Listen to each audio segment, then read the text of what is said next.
like many of you, I got some book mail from ZB Steele. Let's go through it. I know you've seen these covers, but I want to brag about them too. Okay, we're going to start with Whispers of the Storm. Jeff Brown redid the covers for Whispers and for Rising Gale, and let's check them out. Whispers of the Storm, amazing, beautiful. There's Redlin looking so fucking cool. We have Inkling of Flame, which Jeff Brown did not do. And then Rising Gale, the new installment. My preferred reading order, I thought that I would have liked to start with Inkling of Flame. That is where I started. That's because I wanted to get a vibe for how Zach wrote. And I think that if you are looking to get on beat on how Zach writes, then yes, definitely start with Inkling. It is short. You can get through it in a day, and it's really captivating. I loved the main character, Lane. I thought that his plight was it was easy to follow. This guy was way better than Redlin. He's I would say a good person versus Redlin is a piece of shit. But I love him. You can never make me hate Redlin.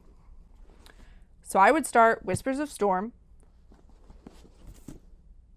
and then Inkling of Flame, and then Rising Gale. Okay, but why? Why would I do that order? I think that getting a idea of what Elin looks like, that's the war school. Is it a college? How old are these kids? This school that Redling goes to and he is trained at, I think getting a good idea of what that school looks like before you jump into Inkling would help everything make a little more sense. I think that you kind of get a good idea of who Redlin is in this book. You also get to see who the Vanguard are. You kind of get a vibe of who the gods are, who people are serving, who people are pledging themselves to, which then gets brought up in Inkling. We get to follow Lane and his conscription. But the thing about why I think you should read Inkling second and then immediately go into Rising Gale is because there are things that are brought up in Inkling that are readdressed in Rising Gale in such a way that has you go, what?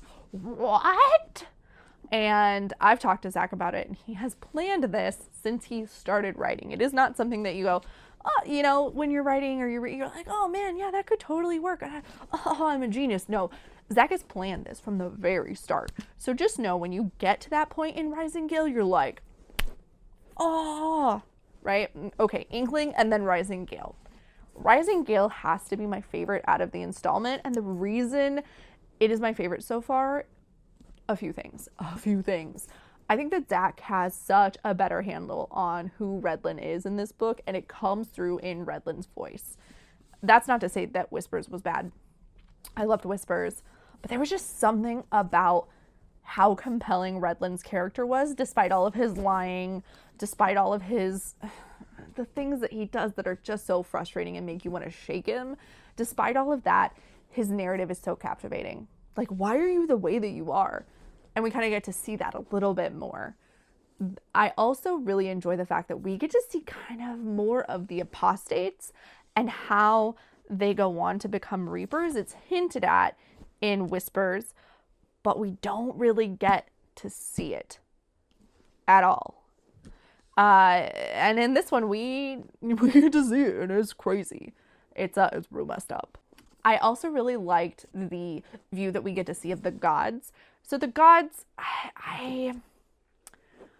there are a couple different ways that authors approach deities in their writing, especially in fantasy settings. It's like, okay, are they going to be active gods? Are they gods that actively participate in this world? Are they deities that take up another realm? Or how much are they interacting with the people who worship them?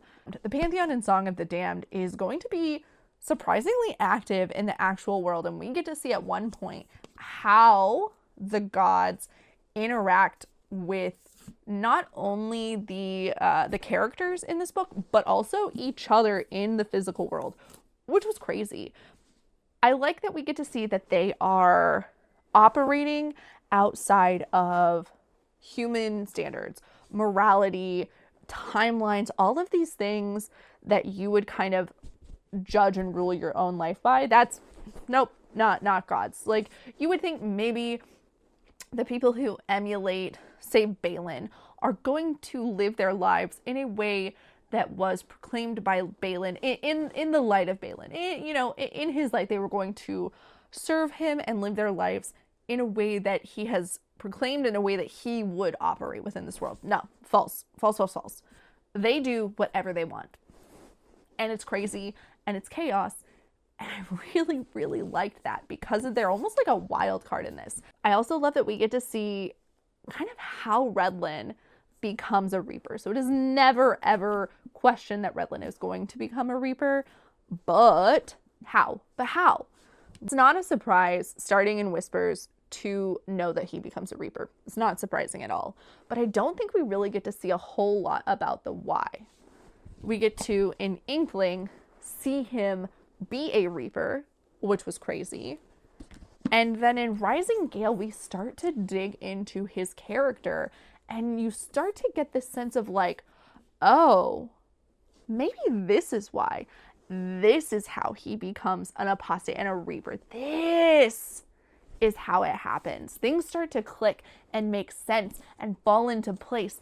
And I don't know how true that is. I don't know if we are being misdirected or if things are going to play out the way that they're kind of hinted at. With Zach, it's always, he likes to subvert people. So it's always hit or miss with Zach. Who knows? He likes to make people guess. But whatever it ends up being, however he delivers it, I know it's going to be great. So anyway, all right, go buy Whispers of the Storm, Inkling of Flame, and newest out, Rising Gale by ZB Steele. Okay, bye!